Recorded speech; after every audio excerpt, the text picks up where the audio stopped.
Hola a todos y bienvenidos a este canal donde hablo de casos reales. Mi nombre es Marta y antes de empezar os pido que os suscribáis y que activéis la campanita para que YouTube os avise cada vez que suba contenido. Y si lo que cuento os parece interesante, dejadme un bonito like porque no sabéis lo mucho que me estaríais apoyando con este gesto. Bueno, pues hoy traigo otra recopilación de casos que subí hace tiempo al canal, pero en esta ocasión resueltos en 2020. Muy atentos porque hay dos casos que no he subido nunca y me gustaría que si averiguáis cuáles son, lo pusierais en el apartado de comentarios. Dicho esto, como es un vídeo muy largo, no me enrollo más y empezamos.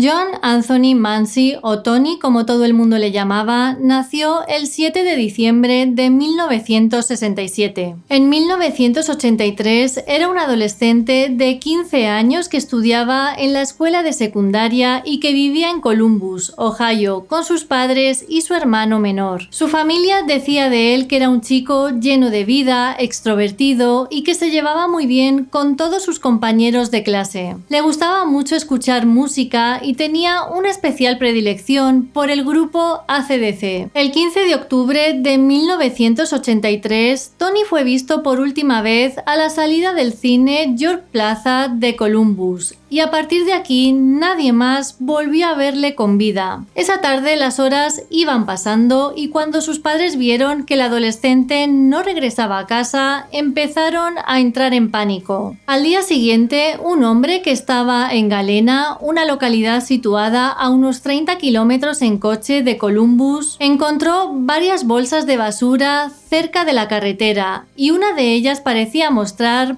partes de un cuerpo humano. Este hombre avisó a la policía del condado de Delaware, quienes se presentaron inmediatamente en el lugar. Lo primero que hicieron fue abrir las bolsas y dentro encontraron el cuerpo de Tony con la cabeza y los brazos separados del cuerpo. La autopsia reveló que su fallecimiento se debía a las múltiples heridas que tenía en la espalda producidas por un arma blanca. Además, durante este examen pudieron obtener ADN de su agresor, así que con todo esto esperaban resolver el caso enseguida. Pero desgraciadamente por aquel entonces las pruebas de ADN estaban prácticamente en pañales, por lo que no pudieron obtener ningún resultado concluyente. La policía estaba convencida de que a Tony le quitaron la vida en Columbus, donde vivía, y que después arrojaron su cuerpo en la carretera situada en Galena. Sin embargo, como no pudieron encontrar ni pistas ni sospechosos, el caso acabó enfriándose años después. Fue en 2010 cuando la policía decidió empezar a investigar de nuevo el caso de Tony, ya que esperaban que los avances tecnológicos les pudiesen ayudar a identificar al culpable. Durante los primeros años no encontraron nada, pero en 2018 los detectives del condado de Delaware escucharon algo acerca de un caso que se había resuelto años después en el estado de Washington, gracias a la combinación de las pruebas de ADN y a la genealogía forense. Para los que no lo sepáis, la genealogía forense es una práctica que se utiliza para encontrar familiares de un individuo sospechoso de cometer un hecho delictivo al hacer coincidir el ADN de la escena del crimen con las bases de datos de ascendencia genética. Los investigadores, como estaban empeñados en resolver el caso de Tony, pensaron que esto era justo lo que necesitaban para encontrar al culpable. Así que con la ayuda de una empresa privada de genealogía genética llamada Parabon Nanolabs, trabajaron para encontrar alguna coincidencia. En 2020, mediante esta tecnología, encontraron esa coincidencia, por lo que pudieron estrechar la búsqueda llegando hasta 3 hermanos, 2 de los cuales fueron rápidamente eliminados como sospechosos. Después de esto, los detectives pidieron a los técnicos de la Oficina de Investigación de Ohio un perfil de ADN del tercer hermano para compararlo con la muestra que encontraron encontraron en el cuerpo de Tony, lo que confirmó que ese ADN pertenecía al tercer hermano, un hombre llamado Alan Anderson de 30 años en el momento de los hechos y con vínculos por aquella época en la zona de Columbus. Además, tenía antecedentes penales, todos ellos relacionados con niños. Sin embargo, la justicia llegó tarde para Alan Anderson, ya que este hombre falleció en 2013. Es verdad que no podrá ser castigado por sus actos, pero todo este descubrimiento supuso un gran alivio para la familia de Tony.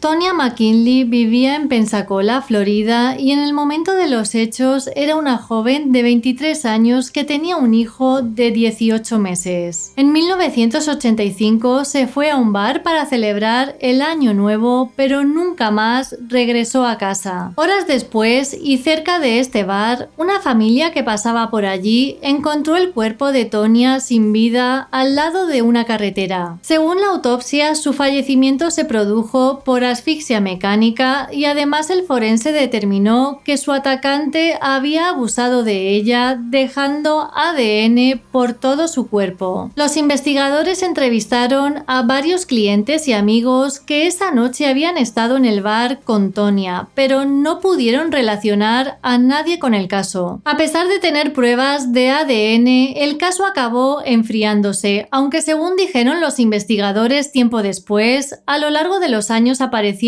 nuevas pistas y debido a eso lo dejaban todo para investigar. Lo hicieron una y otra vez, pero siempre llegaban a un callejón sin salida. Según ellos, este caso les sensibilizó especialmente ya que un bebé creció sin su madre y unos padres tuvieron que enterrar a su hija sin que se hubiese hecho justicia, mientras el autor andaba suelto. Pero al igual que en el caso anterior, gracias a la genealogía forense, los detectives que se dedicaban a investigar casos sin resolver vieron una oportunidad para encontrar al culpable 35 años después. Usando las bases de datos de la policía de Pensacola, fueron capaces de construir un árbol genealógico de parientes con ADN similar a la evidencia de ADN recolectada en la escena del crimen. A través de esto, la policía llegó hasta un hombre de 57 años llamado Daniel Wells, emparentado con una de las coincidencias encontradas a través de la base de datos. En el momento de los hechos, Wells vivía en Pensacola y llegó a ser uno de los primeros entrevistados por la policía, ya que era uno de los clientes del bar. Los detectives estuvieron siguiendo en secreto a Wells y fue el 4 de marzo de 2020 cuando este arrojó una colilla de su cigarrillo fuera de su automóvil. En ese momento le arrestaron y recuperaron la colilla cuyo ADN coincidía con el semen encontrado en el cuerpo de Tonya. El ADN de Wells se está revisando desde otras agencias de policía cercanas para comprobar si coincide con delitos similares sin resolver, aunque de momento no han encontrado nada más. Hello. Hello? Hey, is this Tim? Yeah. Hey, this is Captain Mallet. I'm with the Pensacola Police Department. So you don't know me. We've never met. But I want to let you know that I just made an arrest on your mother's murder. I'm sorry. What did you say? I'm sorry. Your mom's murder back in 1985. I just arrested a guy. I'm sorry. Hold on. Oh, my God. Wait, what? Are you serious right now? Yes, sir. Serious. Oh, my God. I know it's been a long time. Yeah, man. I'm sorry, dude. I'm sorry. I'm freaking out right now. I understand. I kind of am too. Are you serious? This is serious right now? Yes, sir. That's serious. I want to know who it is, man. His name is Daniel Wells. He's from the Milton area. He did not know your mom. Oh, my God. Wells ahora está en la cárcel y se encuentra a la espera de juicio por asesinato en primer grado y abuso. La hermana de Tonya, Renee, de 62 años, estaba convencida de que nunca encontrarían al culpable de la muerte de su hermana, y menos después de 35 años. Cuando se enteró de la detención de Wells, tuvo sentimientos encontrados. Por un lado estaba contenta porque habían encontrado al culpable, pero por otro lado estaba muy triste porque su padre había fallecido sin poder ver que la persona que le había hecho algo así a Tonya había sido capturado. Blanca Otero Álvarez nació en Quitilipi, Argentina, en 1952. Sus padres eran españoles, así que en 1973 la familia al completo se trasladó a España. En concreto se fueron a un municipio llamado Saélices de Sabero, en León. En Argentina, Blanca trabajaba como profesora de secundaria. Sin embargo, cuando llegó a España no consiguió encontrar un empleo como profesora, por lo que decidió cambiar de sector. Para ello se mudó a la ciudad de León, donde encontró un trabajo en Renfe, la principal operadora ferroviaria de España. Blanca visitaba a su familia de manera regular, pero en algún momento de 1995, cuando tenía 43 años, desapareció. Como su familia llevaba días sin saber de ella, decidieron ir hasta León para ver por qué había dejado de tener contacto con ellos. Pero cuando llegaron a su apartamento no la encontraron. Sin embargo, allí estaban todas sus pertenencias. También fueron a preguntar a sus amigos y a sus compañeros de trabajo, pero nadie la había visto. Su familia no denunció su desaparición hasta 2 años más tarde. Según uno de sus hermanos, no lo hicieron porque su padre no quiso. Poco después de poner la denuncia, la policía descubrió que estaba viviendo en Gijón. Sin embargo, Blanca les dijo a los agentes que no quería hablar con su familia. Como era mayor de edad, la policía no podía obligarla a que tuviese contacto con ellos, así que sus 2 hermanos y su madre decidieron ir a Gijón a visitarla. Consiguieron averiguar su dirección, pero cuando llegaron a su apartamento, ella se había ido. Por lo visto, Blanca se enteró de que iban a verla, así que dejó su casa y se volvió a ir. La familia no supo nada de Blanca hasta que en 2005 les envió una carta diciendo que estaba bien y pidiendo perdón a su padre por haberse ido. En esa carta había también una foto actualizada de su cara y se despedía diciéndoles que no volvieran a buscarla más y que la dejaran tranquila, que quizá más adelante se pondría en contacto con uno de sus hermanos, pero no volvió a dar señales de vida. El padre de Blanca falleció un año después, en 2006, y debido a esto la familia tenía cierta esperanza de que se pusiera en contacto con ellos, pero nunca lo hizo.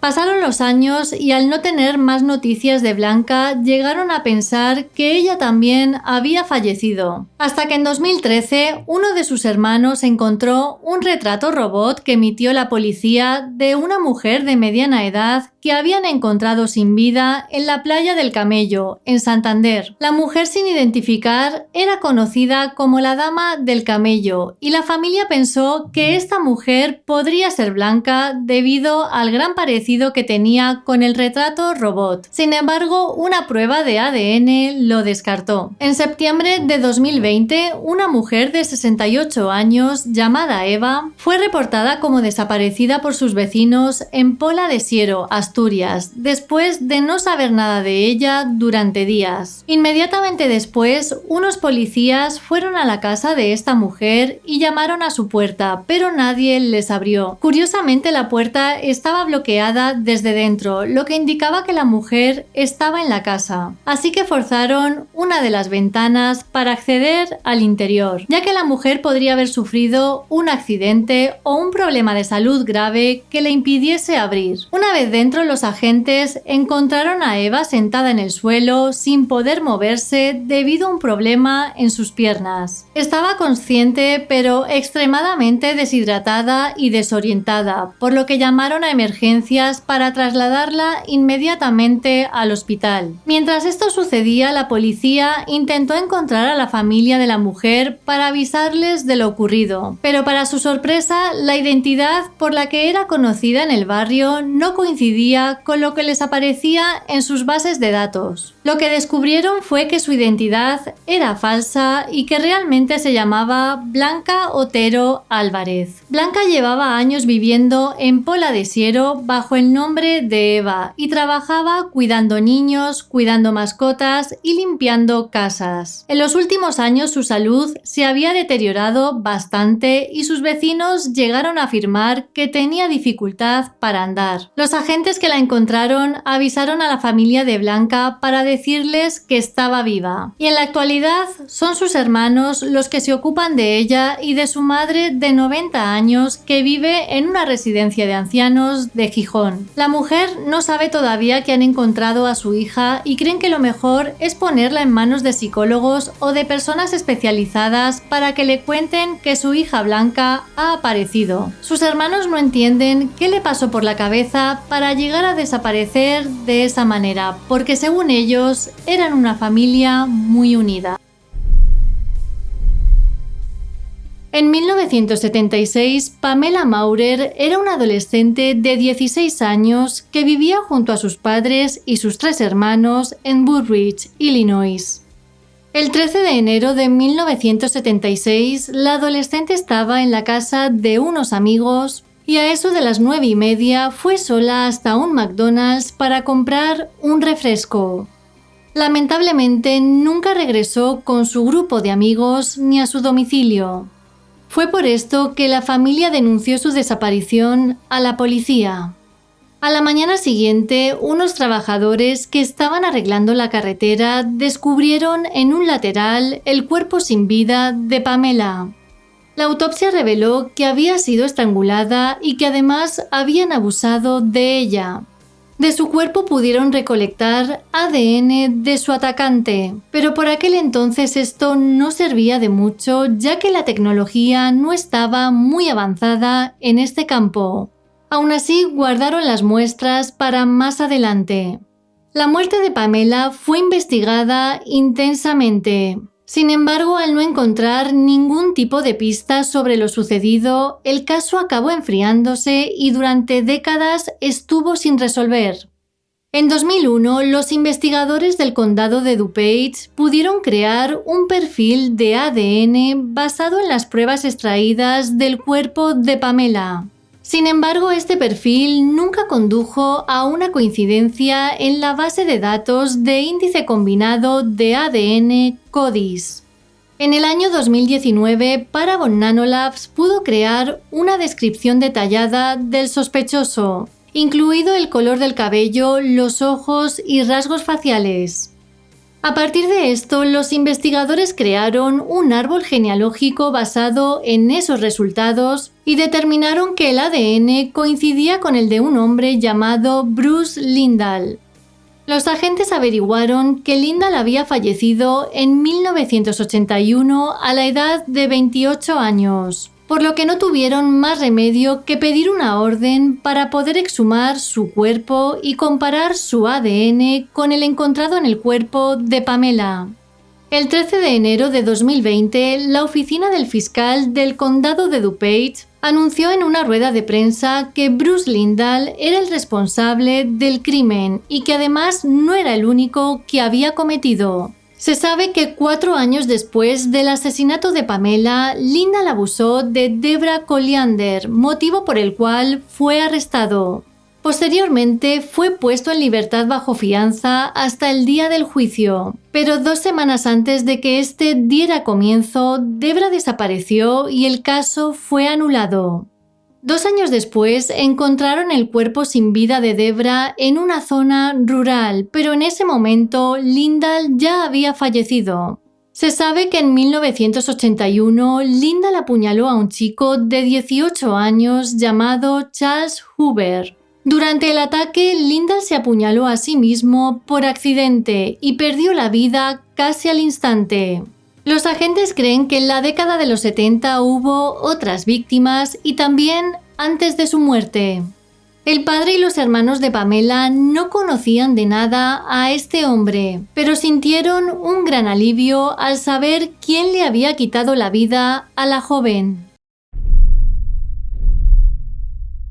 Robin Brooks era una joven de 20 años que en 1980 se trasladó desde el estado de Nueva York hasta Rosemont, California. El 23 de abril de ese mismo año, cuando llevaba tan solo 5 semanas en California, Robin terminó su turno en la tienda de donuts en la que trabajaba al lado de su casa. Antes de volver a su domicilio, acudió a una fiesta de la escuela secundaria, pero se marchó enseguida. Y la última vez que alguien la vio con vida fue cuando iba caminando sola hasta su apartamento. Al día siguiente, Robin había quedado para ir a nadar con una amiga que llamó a la puerta de su apartamento a la hora acordada. Sin embargo, al no obtener respuesta, se marchó. Cuando Robin no se presentó a trabajar a las 4 de la tarde, saltaron todas las alarmas, ya que esto no era algo normal en ella. Así que tanto sus amigos como sus compañeros de trabajo se presentaron en su apartamento y llamaron a la puerta durante bastante rato.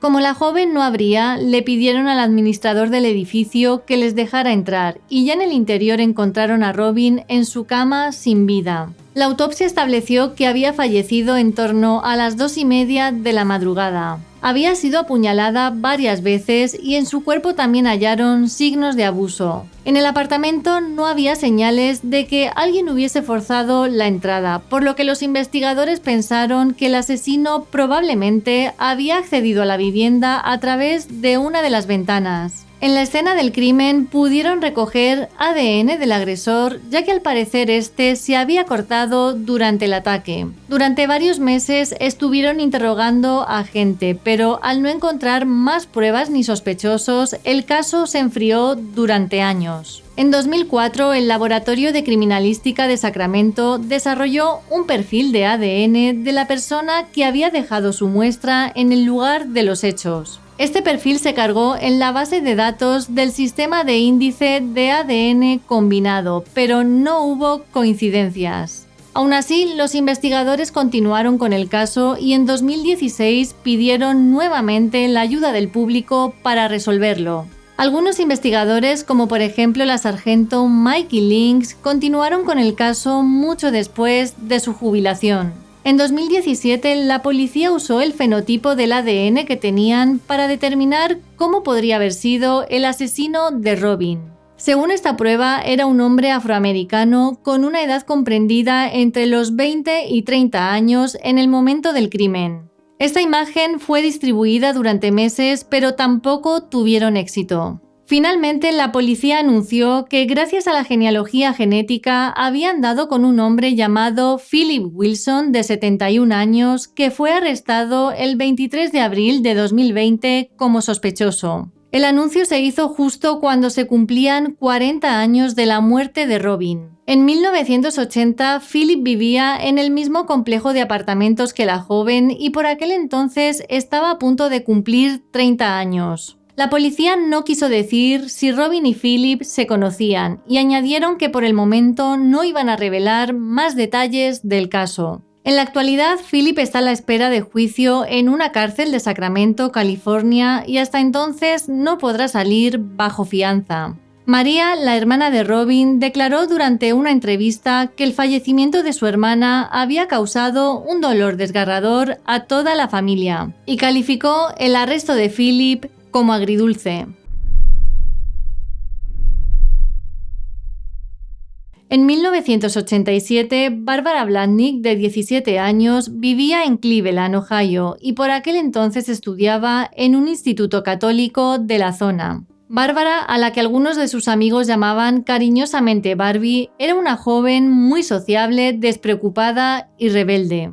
El 19 de diciembre de 1987, unos amigos la recogieron en la puerta de su casa a las 6:30 de la tarde para ir a un bar local que era muy popular en el área debido a que servían ciertas bebidas a menores de edad. Después de estar en este sitio, se detuvieron a las 8 en la casa de un amigo para pasar el rato antes de ir a una pequeña fiesta. A las 10 de la noche, la adolescente llamó a sus padres para decirles que volvería pronto a casa, pero Bárbara nunca regresó. Cuando sus padres vieron que no llegaba, le quitaron importancia, ya que era bastante normal que se quedara a dormir en casa de alguna amiga cuando se le hacía muy tarde. pero lamentablemente en esta ocasión no había sido así, ya que a la mañana siguiente encontraron el cuerpo de Bárbara en el arcén de O'Neill Road, no muy lejos del Parque Nacional del Valle de Cuyahoga, a más de 40 kilómetros de su casa. La autopsia reveló que la joven había fallecido en torno a las 8 de la mañana. Además, su atacante había abusado de ella para posteriormente causarle la muerte por asfixia mecánica. Durante el examen forense consiguieron obtener de debajo de las uñas de Bárbara ADN del sospechoso, lo que indicaba que había luchado para salvar su vida. El Departamento de Policía solicitó a través de los medios cualquier información o testigo que pudiese ayudar a resolver el caso, pero nadie vio nada. El caso se enfrió durante más de 3 décadas hasta que apareció en escena el proyecto Porchlight, una organización sin ánimo de lucro dedicada a recaudar fondos para financiar nuevas pruebas de ADN y genealogía genética para casos sin resolver en Ohio. Lo que hicieron fue asociarse con el Departamento de Policía de Cuyahoga Falls para intentar resolver el caso de Bárbara. Y para esto recaudaron $6,000 que utilizaron para pagar a una empresa californiana especializada en genealogía genética. El ADN introducido en la base de datos de esta empresa llevó a los investigadores hasta un hombre de 67 años llamado James Zatosvik, que vivía en Cleveland. A día de hoy no se sabe mucho del sospechoso, pero James Renner, fundador del proyecto Porchlight, reveló que los hermanos de James habían cumplido condena por abuso. Curiosamente, otro de sus hermanos desapareció en uno de los aniversarios del fallecimiento de Bárbara y desde entonces no se ha vuelto a saber nada de él. En abril de 2020, James fue arrestado en su casa y acusado de asesinato en primer grado, y durante la lectura de sus cargos que se hizo por videoconferencia se declaró no culpable. Poco después pagó una fianza de $35,000 y en la actualidad cumple arresto domiciliario en casa de su hermano hasta que llegue el día del juicio. Donna, la hermana de Bárbara, declaró que estaba bastante sorprendida por este arresto después de todo el tiempo que había pasado. Tanto ella como su familia se sentían aturdidos pero muy contentos. Añadió que ni ella ni nadie de su familia había visto u oído el nombre del detenido con anterioridad.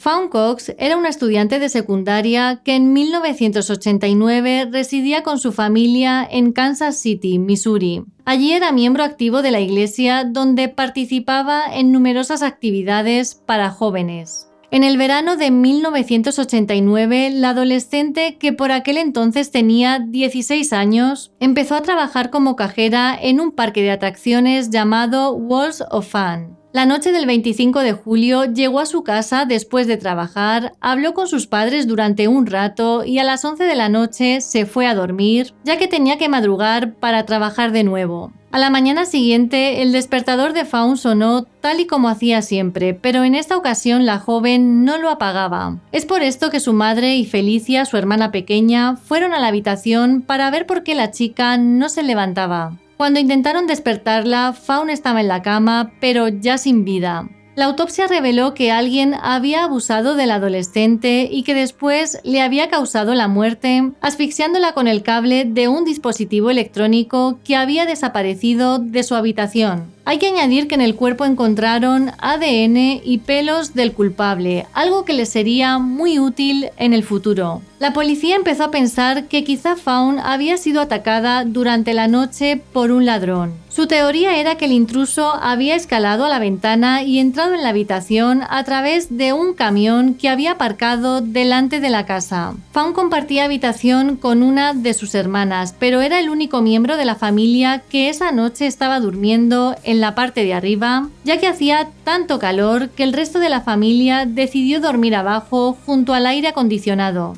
Este aparato de aire hacía mucho ruido, así que no escucharon nada de lo que le sucedió a la joven durante la noche. Sí que notaron que el perro de la familia estaba muy nervioso, pero pensaron que era porque estaba a punto de tener cachorros. Un mes después de los hechos, la policía arrestó a 2 adolescentes y a un adulto, que fue el único de los sospechosos que permaneció en prisión durante 8 meses hasta que el caso en su contra se vino abajo por falta de pruebas. Además, estas 3 personas fueron posteriormente desvinculadas del caso porque los testigos que dijeron que les habían visto por los alrededores de la casa reconocieron finalmente que habían mentido a la policía. A lo largo de los años y a medida que la tecnología iba avanzando, el perfil de ADN que se encontró en el cuerpo de Fawn pudo descartar a los 3 sospechosos originales y también a más gente que estuvo en el punto de mira de la policía. Como en 2019, gracias a la genética forense, se estaban resolviendo muchos casos fríos por todo Estados Unidos, la familia Cox pidió a las autoridades que intentaran utilizar esa tecnología para resolver el caso de su hija. Algo que al parecer no era tan fácil, ya que no había presupuesto en Kansas para emplearlo en esto. Aún así, la policía comenzó a buscar las subvenciones federales que se podrían utilizar para cubrir el gasto de la prueba. Y finalmente fue el FBI quien asumió dicho gasto. Gracias a la genealogía genética, consiguieron resolver el caso de Fawn en noviembre de 2020. Descubrieron que el culpable no era un ladrón o un extraño, tal y como se pensó al principio. El culpable era un hombre llamado Donald Cox Jr., el primo de Fawn, que por aquel entonces tenía 21 años. Este hombre nunca pudo ser arrestado porque perdió la vida en 2006 a causa de una sobredosis. Cuando la policía notificó a la familia que el culpable había sido su primo, ellos dijeron que ya tenían sospechas. Los Cox están aliviados por saber quién es el verdadero culpable de la muerte de Fawn, pero aún así es algo bastante complicado de digerir al ser un miembro de la familia. Según declaró Felicia, la hermana de Fawn, las respuestas no son siempre las que pedimos, pero por lo menos hay un cierre. Unique Harris era una joven de 24 años que en 2010 decidió trasladarse desde Virginia hasta Washington, D.C. Su madre, Valencia Harris, residía en dicho estado y quería estar más cerca de ella. La noche del 9 de octubre de 2010 y cuando acababan de cumplirse 5 semanas desde su llegada a Washington, Unique se encontraba en su apartamento viendo una película con sus 2 hijos de 3 y 5 años y con Tyla de 8, que era la hija de su prima Tiffany. Después de esto, la mujer acostó a los pequeños y a partir de aquí nadie más volvió a verla. A la mañana siguiente, cuando los niños se despertaron, comprobaron que no había ni rastro de Unique. Así que fue Tyla la que llamó a su madre para decirle que estaban los 3 solos en la casa. Tiffany se presentó allí e intentó contactar con Unique, pero la mujer no contestaba a las llamadas. Al ver que las horas pasaban y seguían sin tener noticias de ella, Tiffany y Valencia denunciaron su desaparición a la policía. Los investigadores rápidamente se pusieron a trabajar en el caso y lo primero que descubrieron fue que en la casa no había señales de lucha o de que la entrada hubiese sido forzada. Además, gracias a su familia pudieron saber que Unique necesitaba gafas ya que tenía miopía y su visión era bastante mala. Sin embargo, estas estaban cuidadosamente dobladas sobre una almohada de su habitación, lugar donde las dejaba siempre al irse a dormir. Valencia contó que su hija ni siquiera habría podido bajar las escaleras de su edificio sin estos anteojos. En su apartamento también estaba su bolso, dinero en efectivo y la identificación de Unique. Lo único que no pudieron encontrar fue su teléfono móvil. Durante la recolección de pruebas, los investigadores hallaron en un cojín del salón unos fluidos que, según los análisis, pertenecían a un hombre desconocido. También pudieron saber, gracias a la compañía telefónica, que Unique había recibido una llamada a las 3 de la mañana, pero al no tener su teléfono móvil no pudieron obtener más datos sobre esto. Los investigadores hablaron con los niños para saber si habían visto o escuchado algo sospechoso, pero al parecer ninguno vio nada. Después de esto, interrogaron al novio de Unique y también al padre de sus hijos. Según los informes, ambos hombres no se encontraban en ese estado en el momento de su desaparición. Y para demostrar que no estaban involucrados, los dos se sometieron a la prueba del polígrafo, prueba que, por cierto, pasaron. Gracias a una declaración que Valencia hizo a los medios, se supo que Unique había sido testigo de un asesinato en el aparcamiento que había frente a su complejo de apartamentos. Parece ser que la joven vivía en un barrio conocido por su alto índice de criminalidad y días antes de desaparecer había sido testigo de este hecho desde su ventana. Esta declaración alimentó los rumores de que el culpable le había quitado la vida también a ella. Sin embargo, la policía declaró que no había indicios para pensar que todo esto estuviese relacionado con su caso. La familia de Unique estaba convencida de que la joven no había huido para comenzar una nueva vida en otro lugar. Primero porque nunca dejaría a sus hijos y segundo porque tenía muchos planes de futuro, entre ellos estudiar en una escuela de terapia de masajes.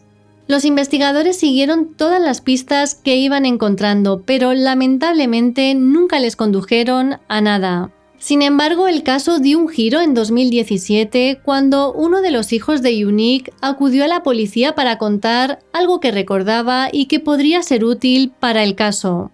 El chico dijo que la noche del 9 de octubre de 2010 se levantó de la cama y vio en el salón a un hombre al que conocía solo por el apodo de Iceberg. También recordaba cómo su madre le gritaba que se fuese de allí. Seguidamente cerró la puerta de su habitación y escuchó lo que parecían gritos ahogados. Tras esta declaración, los investigadores introdujeron en la base de datos el ADN que hallaron en el apartamento de Unique. Y en esta ocasión encontraron que coincidía con el de Isaac Moy, un hombre que fue arrestado en 2016 por asalto y a quien todos llamaban Iceberg. Además descubrieron que en aquella época y por un problema con la justicia, Isaac llevaba un localizador GPS. Los datos de este aparato mostraron que estuvo en el edificio de Unique la noche de su desaparición. Cuando los investigadores le interrogaron, Isaac contó historias contradictorias sobre el día que estuvo en el apartamento de Unique y sobre el tipo de relación que tenía con ella. En 2020, un informante que estaba bajo custodia contó a los investigadores que Isaac le había hablado de Unique. Durante esta conversación, Isaac le aseguró que la policía nunca le atraparía, ya que él lo había hecho todo muy bien y nunca serían capaces de averiguar dónde estaba el cuerpo. Curiosamente, Isaac salió de prisión en noviembre de 2020 por otro crimen que había cometido e inmediatamente tuvo que regresar gracias a los investigadores y al ADN. Estos llegaron a la conclusión de que Isaac le quitó la vida a Unique en su apartamento y llevó su cuerpo hasta su coche para después deshacerse de él. Es por esto que fue acusado de asesinato en segundo grado. A día de hoy no se sabe dónde está el cuerpo de Unique y la policía no quiere revelar más detalles, ya que la investigación todavía sigue activa y en curso.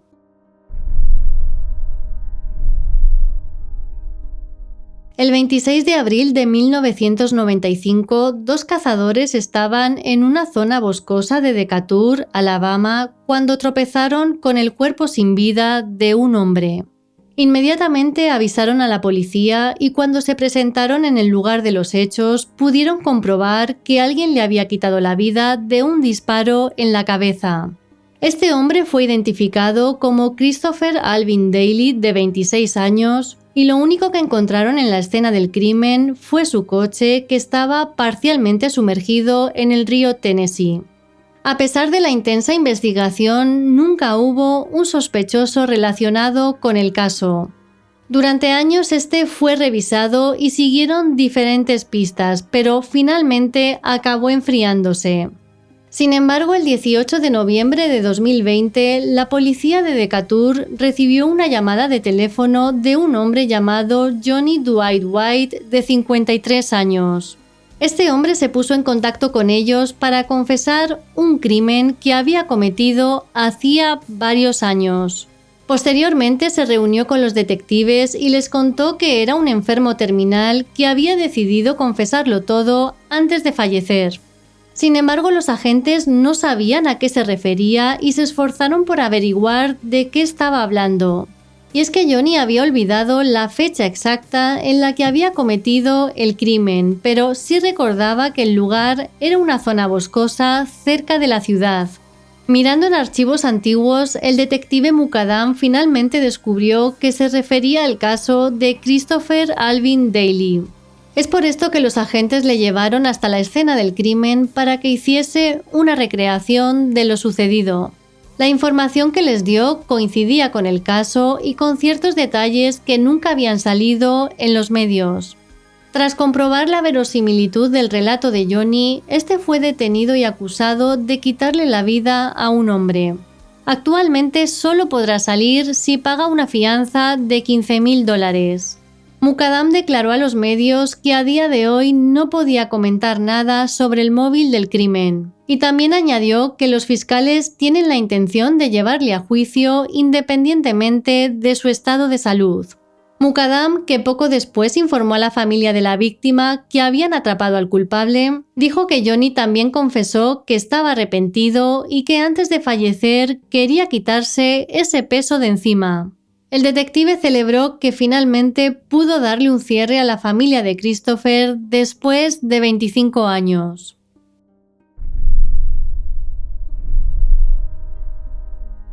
Denise Flam era una estudiante de 18 años que en 1986 residía con su familia en Connersville, Indiana. Todos sus conocidos decían de ella que tenía un futuro brillante por delante. Y es que Denise destacaba como atleta, tenía un don para las artes y era la primera de su clase. Por aquel entonces estaba a punto de graduarse en la escuela secundaria y ya había sido aceptada en la Universidad Miami en Ohio, donde planeaba especializarse en microbiología. El 27 de marzo de 1986, Denise fue con sus amigos a una granja cercana donde se celebraba una fiesta. La joven acababa de romper con Sean McClune, con el que llevaba saliendo 2 años, y desde ese momento empezó a tener una vida más sociable, saliendo con amigos y acudiendo a este tipo de eventos. Al día siguiente, el 28 de marzo, Denise se dio cuenta de que había dejado su bolso en el lugar donde se había celebrado dicha fiesta, por lo que salió de su casa para ir a recuperarlo, pero desgraciadamente nunca regresó. Unos días más tarde, alguien encontró el Buick del 81 de Denise abandonado junto a Tower Road, a unos 5 kilómetros del lugar de la fiesta. Dentro del vehículo no había ni rastro de la joven ni pistas sobre su paradero. Nadie sabía si había sido víctima de un juego sucio o si ella había huido por su cuenta. Los investigadores interrogaron a sus amigos, a su familia y también a Sean, su exnovio. Pero sus declaraciones no les llevaron a ninguna parte, por lo que con el paso de los años y la falta de pistas, el caso acabó enfriándose. Sin embargo, 34 años después, todo dio un giro radical gracias al sheriff Jerry Laughlin, quien tenía tan solo 7 años cuando Denise desapareció.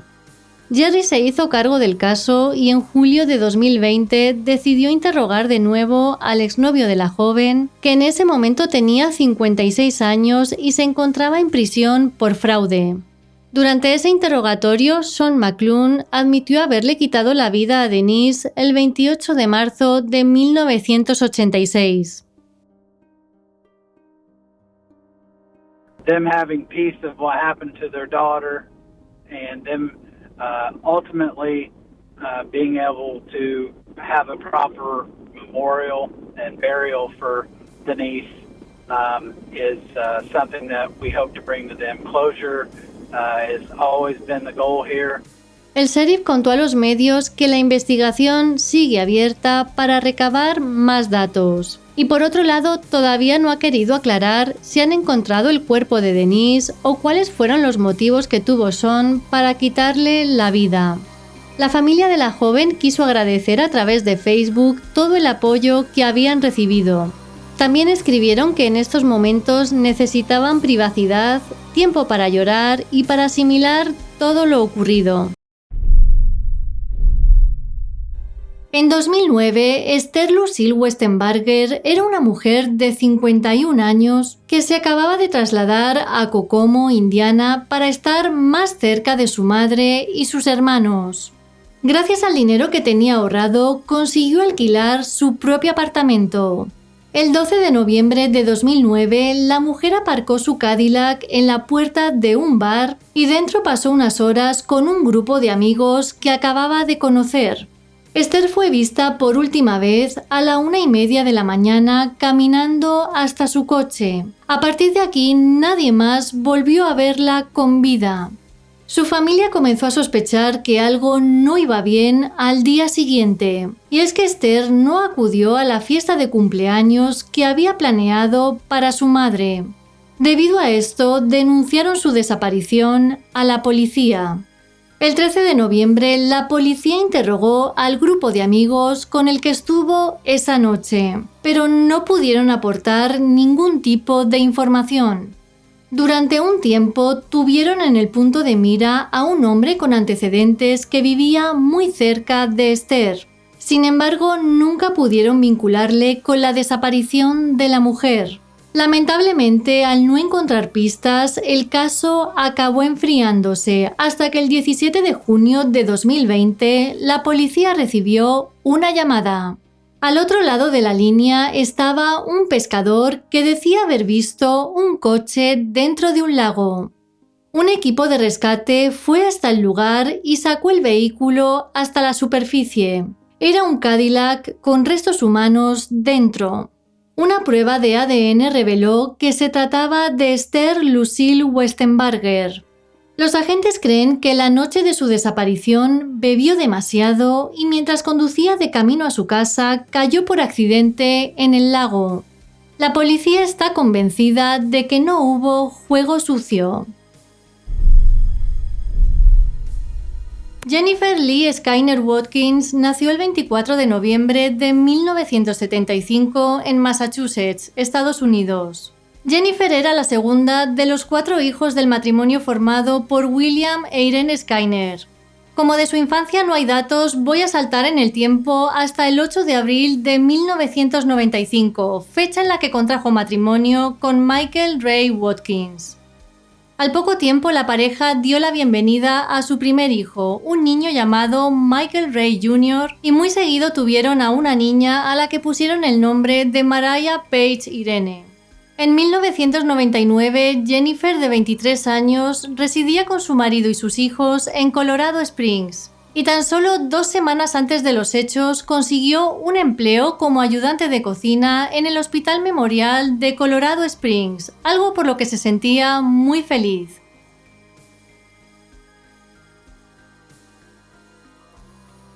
El 6 de noviembre de 1999, Jennifer, después de su turno en el hospital, tenía que ir a recoger a sus hijos al colegio, sin embargo, nunca fue a por ellos. Desde el centro escolar se pusieron en contacto con Michael para avisarle de este hecho, algo que al hombre le resultó muy extraño ya que Jennifer era muy puntual y más cuando se trataba de sus hijos. Finalmente, Michael recogió a los niños y regresó a su casa, pero su mujer tampoco estaba allí. Como último recurso, telefoneó a la madre de Jennifer, pero ella le dijo que no sabía nada de su hija, por lo que los dos decidieron denunciar su desaparición a la policía. Los agentes inmediatamente realizaron una extensa búsqueda y también interrogaron a todos sus familiares y a sus compañeros de trabajo. Sin embargo, a las pocas horas fue Michael el que localizó el vehículo de Jennifer en el parking para empleados del hospital, lo que daba a entender que la mujer no había salido de allí. El coche fue incautado y registrado por los agentes, pero no reveló ninguna pista que les pudiese llevar hasta el paradero de Jennifer.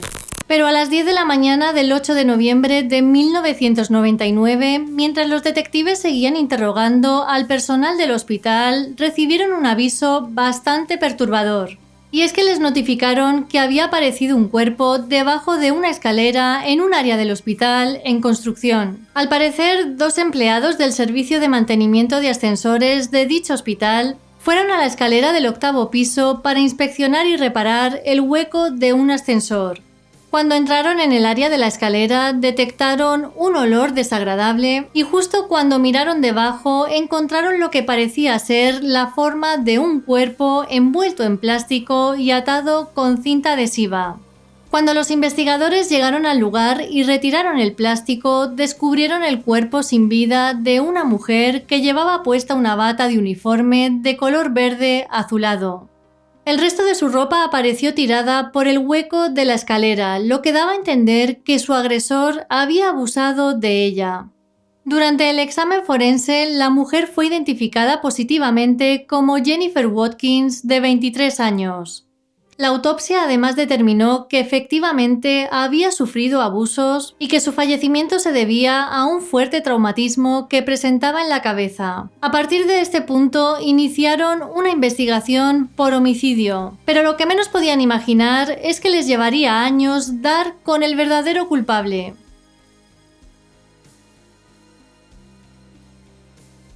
Los agentes recolectaron varias muestras biológicas que enviaron a la Oficina de Investigaciones de Colorado para su análisis. A partir de aquí desarrollaron 2 perfiles de ADN distintos a los de la víctima.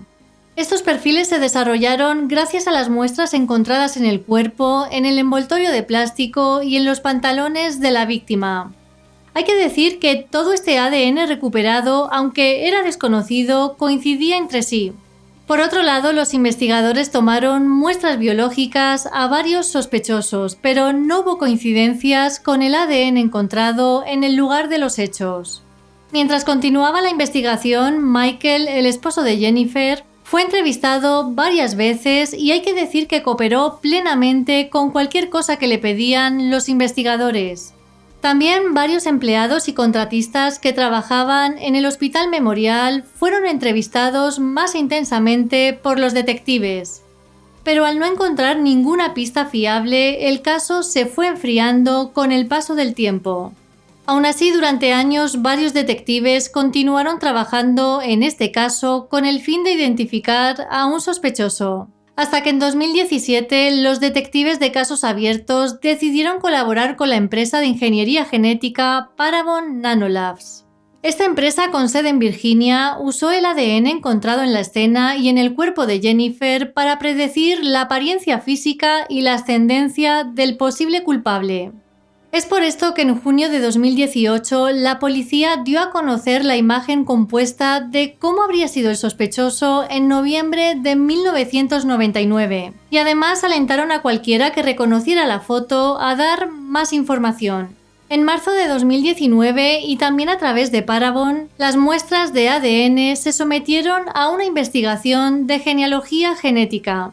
Y finalmente, en agosto de 2020, Parabon identificó a Ricky Sebert como una persona de interés. Una búsqueda del informe del caso original reveló que Ricky Sebert, entonces de 29 años, fue entrevistado por los detectives el 19 de noviembre de 1999 como parte de la investigación inicial en el caso de Jennifer. Ricky trabajaba en el departamento de mantenimiento del Hospital Memorial desde 1998 y según el horario de trabajo que Ricky proporcionó durante su entrevista, había estado trabajando justo cuando Jennifer fue vista por última vez. Aún así, él en su momento negó haberla visto. Una investigación adicional reveló que Ricky Sebert murió en un accidente de tráfico el 2 de noviembre de 2001. Por lo que se tuvo que recoger ADN de sus familiares directos para compararlo con el encontrado en la escena del crimen.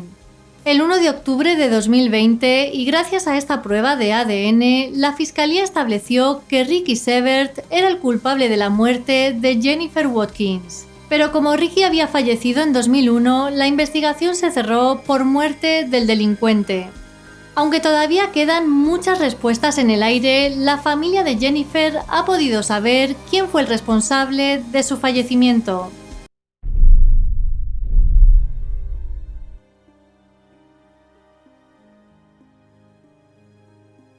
En 1984, Wendy Jerome, de 14 años, vivía con su familia en Rochester, Nueva York.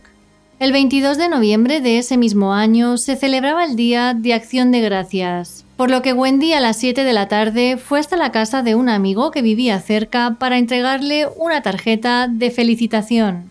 Se suponía que la adolescente debería regresar a las 8 de la tarde, pero lamentablemente nunca lo hizo. Los padres de Wendy, al ver que su hija no llegaba a casa a la hora acordada, se pusieron muy nerviosos y denunciaron su desaparición a la policía.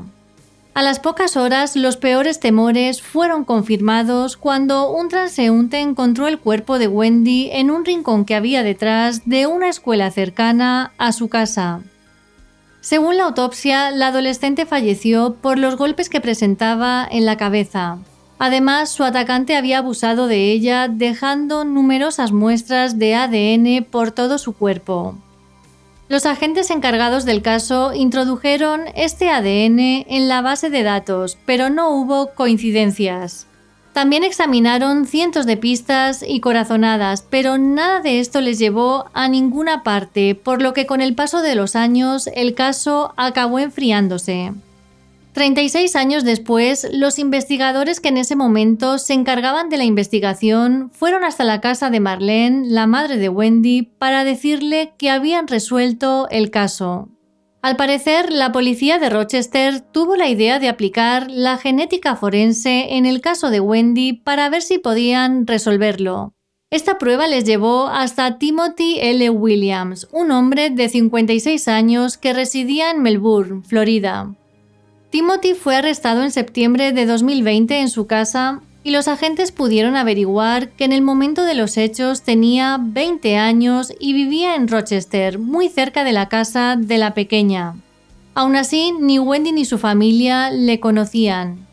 En una conferencia de prensa, Marlene quiso dar las gracias a la policía por no haberse dado nunca por vencidos en la investigación, incluso cuando los detectives originales del caso se retiraron y el rastro se enfrió. Añadió que su esposo había fallecido en 2011 sin saber quién había sido el culpable. En octubre de 2020, Timothy se declaró no culpable de los cargos por los que había sido arrestado y a día de hoy se encuentra en prisión a la espera de juicio. Los investigadores no tienen ninguna duda de su culpabilidad y creen que se hará justicia.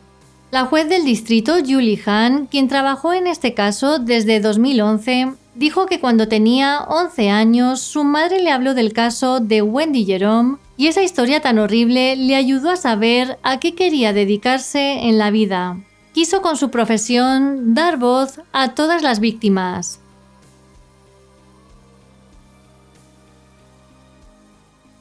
El 15 de julio de 2003, una mujer que iba en coche con su hija pequeña por una carretera rural de Lubbock, Texas, vio a lo lejos algo bastante extraño que no supo distinguir en la distancia.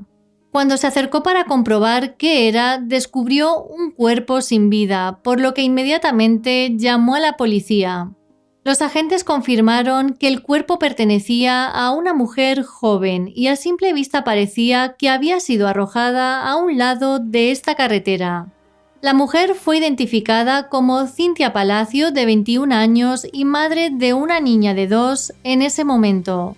Durante el examen forense pudieron determinar que su atacante había abusado de ella para después asfixiarla. De su cuerpo pudieron extraer muestras de ADN que claramente pertenecían a su atacante, pero al introducirlas en la base de datos de la policía no encontraron ninguna coincidencia.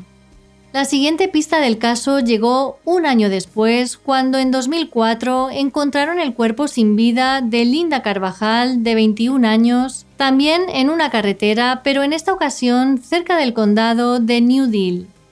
Casualmente, Linda y Cynthia habían sido compañeras de piso, y al comprobar las muestras de ADN encontradas en los dos casos, vieron que ambas coincidían.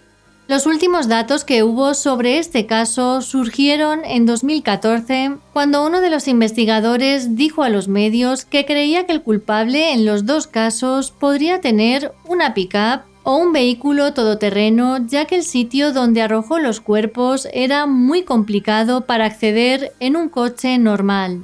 Sin embargo, fue en 2020 cuando los investigadores consiguieron encontrar al culpable.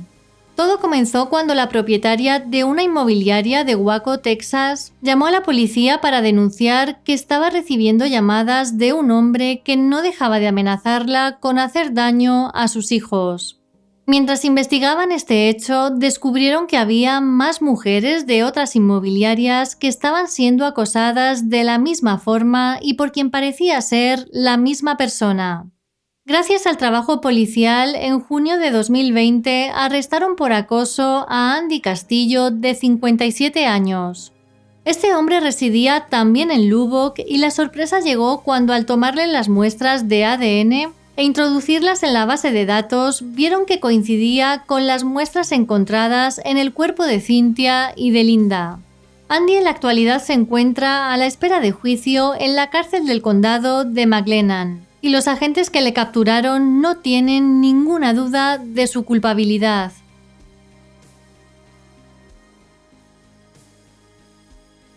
En la primavera de 1983, Colin y Janet Fuller se trasladaron con sus 2 hijos desde Reino Unido hasta Texas en busca del sueño americano. Los padres, junto con sus hijos, Julie de 11 años y Lee de 13, se hospedaban en un motel de Arlington mientras buscaban casa por la zona. El 27 de junio de 1983, los 4 empezaron a prepararse para salir a cenar, ya que Colin había conseguido trabajo como ingeniero y quería celebrarlo. Pero antes, Julie decidió salir descalza para tirar la basura. Como el contenedor estaba lleno, fue hasta la parte trasera del motel para ver si allí había alguno vacío. Lamentablemente, nadie más volvió a verla con vida. Al ver que la niña no regresaba, la familia denunció su desaparición a la policía, que comenzó a buscarla en el área y sus alrededores con la ayuda de voluntarios. Pero fue al día siguiente cuando unos trabajadores de la construcción encontraron su cuerpo en la orilla del río Trinity, al noreste de Fort Worth y a más de 20 kilómetros del motel. Según la autopsia, la pequeña había sufrido abusos y las marcas en su cuello indicaban que había fallecido por asfixia. La policía inspeccionó intensamente el área, entrevistó a los inquilinos del motel y a los delincuentes conocidos que habían cometido delitos similares, pero no pudieron identificar a ningún sospechoso. Muchas personas enviaron comida y dinero a la familia en un gesto de buena voluntad para aliviar su situación, algo que le causó un gran dolor a Colin. Los que habían conocido a Julie durante el poco tiempo que llevaba en la comunidad dijeron que era una niña educada y optimista que disfrutaba de todas las diferencias de Estados Unidos. Le encantaban los acentos de los otros niños y lo diferentes que se veían los edificios o los alrededores en comparación con su hogar. Además, disfrutaba con cosas simples como la comida rápida y la piscina del motel. Su hermano Lee, que tenía 13 años en ese momento, se culpó a sí mismo por no haber acompañado a su hermana a tirar la basura ese día. Finalmente, Julie fue enterrada en un cementerio local y su familia regresó a Inglaterra, ya que para ellos el sueño americano se había convertido en pesadilla. 2 meses después de los hechos, un hombre ebrio de unos 40 años confesó que era el culpable, pero luego comprobaron que todo era mentira. Como del cuerpo de Julie pudieron recolectar ADN de su atacante, lo que hicieron fue introducirlo en la base de datos del FBI. Pero esto no arrojó resultados y el caso permaneció años sin resolverse.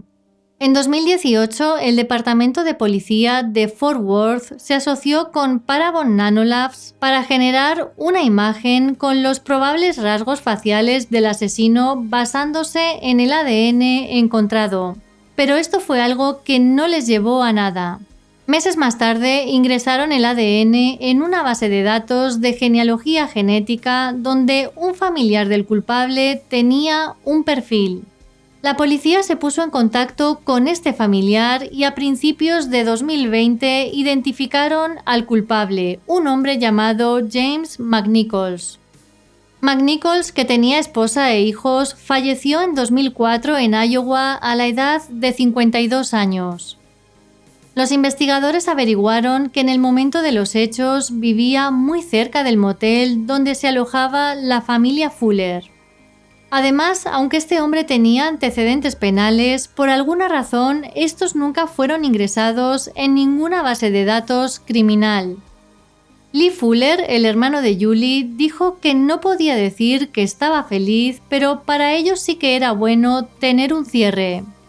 Por otro lado, se alegró de que McNichols hubiese fallecido porque el hecho de pensar en sus padres enfrentándose a este hombre en un juicio le parecía simplemente horrible. Sin embargo, el detective Thomas O'Brien, que trabajó en este caso, comentó que deseaba que McNichols estuviese todavía vivo para que pudiese pagar por lo que había hecho, y añadió que este caso nunca se hubiese resuelto sin la genealogía genética.